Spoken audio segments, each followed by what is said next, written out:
आज हम भारत के एक ऐसे किले की गहराई में उतर रहे हैं जिसके नाम से ही एक अजीब सी सिहरन होती है, भानगढ़ किला। हाँ, भानगढ़। अक्सर इसे भारत का सबसे डरावना मतलब सबसे भूतिया किला कहा जाता है। बिल्कुल।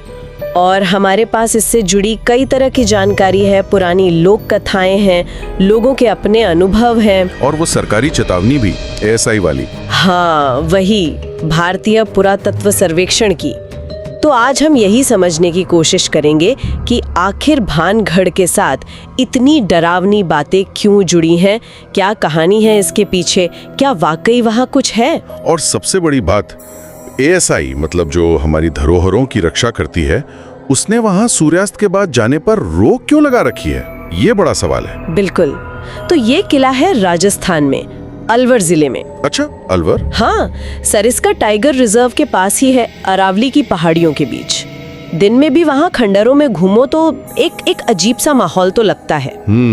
पर असली किस्से तो रात के हैं। हाँ, सुना है रात में अजीबोगरीब रोशनी दिखती है, कभी औरतों के रोने या चीखने की आवाजें, पायल की आवाजें, अजीब सी गंध आने की बातें भी हैं। और कुछ लोगों ने तो ये भी कहा है कि उन्होंने परछाइयां देखी हैं, या एकदम से ठंड लगने लगी, या जमीन में कंपन महसूस हुआ। हाँ, ये सब बातें सुनने में आती हैं। और इन सब के पीछे एक कहानी है जो सबसे ज्यादा मशहूर है। कौन सी, वो रानी वाली? हाँ, रानी रत्नावती और तांत्रिक सिंघिया की। कहते हैं रानी रत्नावती बहुत खूबसूरत थी, और सिंघिया नाम का एक तांत्रिक था। वो काले जादू में माहिर था और रानी को मतलब किसी तरह पाना चाहता था। अच्छा। तो उसने एक इत्र या शायद तेल था, उस पर जादू किया। सोचा कि रानी जब इसे लगाएंगी तो वो उसके वश में हो जाएंगी। लेकिन रानी को पता चल गया। हाँ, किसी तरह उन्हें इस चाल का पता लग गया। तो उन्होंने वो तेल या इत्र जो ली था पास की एक बड़ी चट्टान पर फेंक दिया। अच्छा, चट्टान पर? हाँ, और कहते हैं जादू के असर से वो चट्टान लुढ़क पड़ी और सीधे तांत्रिक के ऊपर जा गिरी। ओहो। वो मर गया, लेकिन मरते मरते उसने श्राप दे दिया। श्राप? कैसा श्राप? कि ये किला, ये पूरा इलाका बर्बाद हो जाएगा, उजड़ जाएगा, यहाँ कोई चैन से नहीं रह पाएगा। और कहते हैं उसके कुछ ही समय बाद भानगढ़ वीरान हो गया। और ये बातें आज भी लोग मानते हैं? मतलब सिर्फ पुरानी कहानी नहीं है? नहीं, सिर्फ कहानी नहीं लगती। आज भी लोग कहते हैं कि रात में किले में रुकने की कोशिश करने वालों के साथ अजीब चीजें होती हैं। जैसे? कोई बीमार पड़ गया या कोई रहस्यमयी ढंग से गायब हो गया। कई यूट्यूबर्स वगैरह भी गए हैं रात में, पैरानॉर्मल जांच करने वाले। हाँ, आजकल ये बहुत होता है। उनके साथ भी अजीब वाक्य हुए हैं। किसी का कैमरा बंद हो गया अचानक, किसी के माइक में चीखें रिकॉर्ड हो गईं, या टीम का कोई आदमी बेहोश हो गया। बाप रे। तो फिर सवाल वही है, क्या ये सब सच है? मतलब असलियत क्या है? यहीं पर मामला थोड़ा पेचीदा हो जाता है। इसे दो तरह से देखना होगा। कैसे? देखिए, एक तो है वैज्ञानिक नजरिया, और उस नजरिए से देखें तो भूत प्रेत या कोई अलौकिक शक्ति, इनका कोई ठोस सबूत आज तक मिला नहीं है। कोई वीडियो, कोई रिकॉर्डिंग, कुछ नहीं? नहीं, ऐसा कुछ नहीं जिसे विज्ञान मान सके।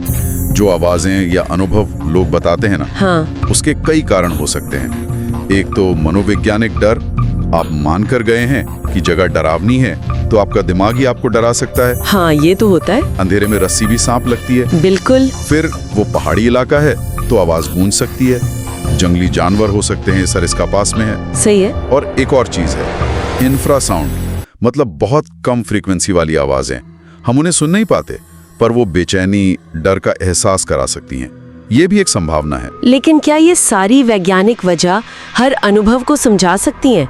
जैसे आपने कहा, पूरी टीम के कैमरे एक साथ बंद हो जाना या किसी का बेहोश हो जाना, ये सब? ये बहुत अच्छा सवाल है। शायद नहीं, शायद वैज्ञानिक व्याख्याएं हर दावे को पूरी तरह से समझा ना पाएं। और यहीं पर दूसरा पहलू आता है। दूसरा पहलू? मतलब लोगों का विश्वास? हाँ, लोगों की मान्यताएं, उनके निजी अनुभव। हजारों लोग हैं जो दावा करते हैं कि उन्होंने वहां कुछ अजीब महसूस किया है। एकदम से तापमान गिर जाना, किसी के आसपास होने का एहसास, या इलेक्ट्रॉनिक चीजों का काम न करना। वो मानते हैं कि वहां वाकई कोई अनदेखी ताकत है, और इस बात को बल मिलता है ASI की उस चेतावनी से। हाँ, कि सूर्यास्त के बाद अंदर जाना मना है। बिल्कुल। अब देखिए, हो सकता है ये चेतावनी सिर्फ सुरक्षा के लिए हो। अंधेरे में खंडर खतरनाक हो सकते हैं, जंगली जानवर आ सकते हैं। ये भी मुमकिन है। हाँ, मुमकिन है। लेकिन ये चेतावनी चाहे जिस भी कारण से हो, उस जगह के रहस्य को और गहरा जरूर करती है ना। हाँ बिल्कुल, वो डर को और बढ़ा देती है। सही कहा। तो संक्षेप में कहें तो वैज्ञानिक सबूत नहीं है, पर कहानियां हैं, लोगों के अनुभव हैं और एक अजीब सा माहौल है जिसका बहुत जबरदस्त असर होता है। तो भानगढ़ किला सच में भूतिया है या नहीं, ये बहस शायद कभी खत्म ना हो। हाँ, शायद नहीं। लेकिन एक बात तो पक्की है, इसका जो इतिहास है, जो कहानियां हैं और वो वीरान माहौल, ये सब मिलकर एक ऐसा अनुभव बनाते हैं जो लोगों को खींचता भी है और कहीं ना कहीं डराता भी है। बिल्कुल, ये डर शायद हमारे दिमाग का ही खेल हो। हमने जो सुना है, जो उम्मीद की है, उसी का नतीजा हो। पर जिन्होंने वहां सच में कुछ अजीब महसूस किया है, हाँ, उनके लिए इसे सिर्फ अंधविश्वास कहकर टाल देना भी शायद आसान नहीं होगा। और ये हमें सोचने पर मजबूर करता है कि किसी जगह की असलियत क्या होती है, सिर्फ वो जिसे विज्ञान साबित कर दे, या वो भी जिसे इंसानी अनुभव, कहानियां और पीढ़ियों से चला आ रहा विश्वास रचते हैं। हाँ, ये एक बड़ा सवाल है। लगता है विश्वास, डर और जो रहस्य सुलझते नहीं, उनके बीच की लकीर हमेशा थोड़ी धुंधली ही रहती है।